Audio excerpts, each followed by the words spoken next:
স্বরধ্বনির উচ্চারণ স্থান থেকে প্রায়শই আমাদের পরীক্ষায় প্রশ্ন চলে আসে। তো আমাদের অনেকেরই কনফিউশন থাকে এই জিনিসটা নিয়ে। তো আমরা আজকে টেকনিকের মাধ্যমে এই জিনিসটা বোঝার একটু চেষ্টা করি। চলো। আচ্ছা, প্রথমে কথা হচ্ছে যে স্বরধ্বনির উচ্চারণ স্থান।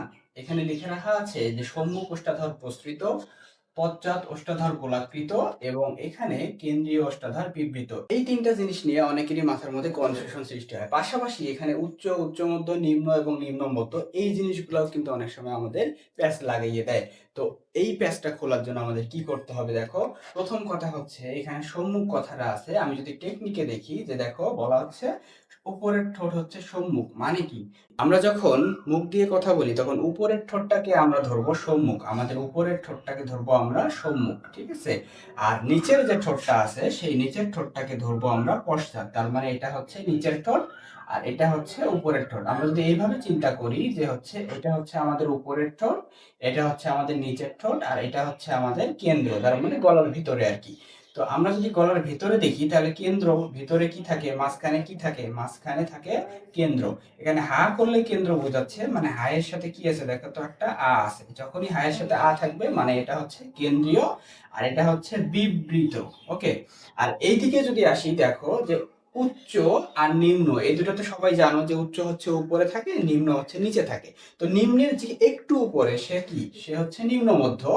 আর উচ্চের যে একটু নিচে সে হচ্ছে উচ্চ মধ্য। ঠিক আছে? এরকম একটা সিকোয়েন্স থাকে। দেখো, এখন কথা হচ্ছে আমাদের প্রশ্ন আসে এরকম যে এখান থেকে একটা বর্ণ দিয়ে বলতে পারে এটা কোন জায়গা থেকে উচ্চারিত হয়, এখান থেকে একটা বর্ণ দিয়ে বলতে পারে কোন জায়গা থেকে উচ্চারিত হয়, কিংবা এইগুলা দিয়ে বলতে পারে সম্মুখ প্রসৃত বর্ণ কোনটি কিংবা কেন্দ্রীয় বিবৃত বর্ণ কোনটি। এরকম প্রশ্ন আসে। তো আমরা আসলে কিভাবে সলভ করব দেখো। প্রথম কথা হচ্ছে যেহেতু আমাদের উপরের ঠোঁট হচ্ছে সম্মুখ এবং আমাদের পিছনের ঠোঁট হচ্ছে পশ্চাৎ বা নিচের ঠোঁট হচ্ছে পশ্চাৎ আর মাঝখানে যেটা থাকে সেটা হচ্ছে কেন্দ্রীয়। এই তিনটা যদি যদি ক্লিয়ার থাকে তাহলে এর পরবর্তী টিপস গুলো তোমার কাজে লাগবে। দেখো, এখন ওষ্ঠাধর এখানেও আছে, এখানেও আছে, এখানেও আছে। তো তুমি চাইলে কিন্তু ওষ্ঠাধর কথাটা একদম কেটে দিতে পারো। এখন এই যে প্রসৃত, তারপর গোলাকৃত এবং হচ্ছে বিবৃত, এই ৩টা জিনিস নিয়ে সবার মধ্যে ঝামেলা পাকা বা তোমরা আমি জানি। তো এই ৩টা জিনিস যাতে ভুল না হয় সেজন্য আমি লিখে রেখেছি দেখো, প্রসৃত মানে হচ্ছে প্রভাত। তাহলে সম্মুখে মানে উপরের ঠোঁটের সাথে কি থাকবে? প্রভাত থাকবে। আর এটা হচ্ছে দিনের শুরু। আমি যদি বলি দিনের শুরু কি দিয়ে হয়? দিনের শুরু হয় প্রভাত দিয়ে। ওকে। তারপর দেখো বিবৃত কথাটা আছে। তো এইটা থেকে আমরা নিচে চলে আসলাম বিবৃত। আর বিবৃত বলতে হচ্ছে আমরা মনে রাখবো বিকেল শব্দটা দিয়ে। তার মানে দিনের শেষ ভাগের দিকে আগে আগে সেটা কি হয়?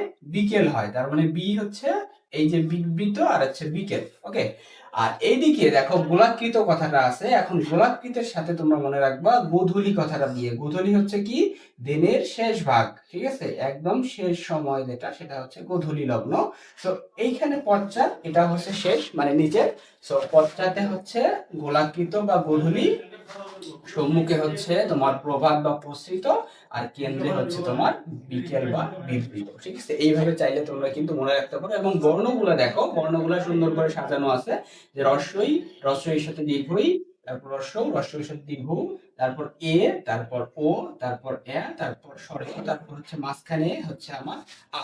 তো এই বর্ণগুলো তোমরা কিভাবে মনে রাখবা? সরাসরি এইখানে যদি আ বসাই দাও, আয়ের পরে কি থাকে? রস্বই দীর্ঘই, রস্বউ দীর্ঘ, এভাবে বসাবা। তারপর এ, ও, এ আর অ, এই দুইটাতে একটু ঝামেলা লাগবে। সো এই দুইটা জিনিস যদি মনে রাখতে পারো, নিম্ন মধ্যটা যদি আলাদাভাবে মনে রাখতে পারো, তাহলে এই যে ছকটা বা উচ্চারণ স্থানটা খুব সহজে তোমরা মনে রাখতে পারবো আশা করি।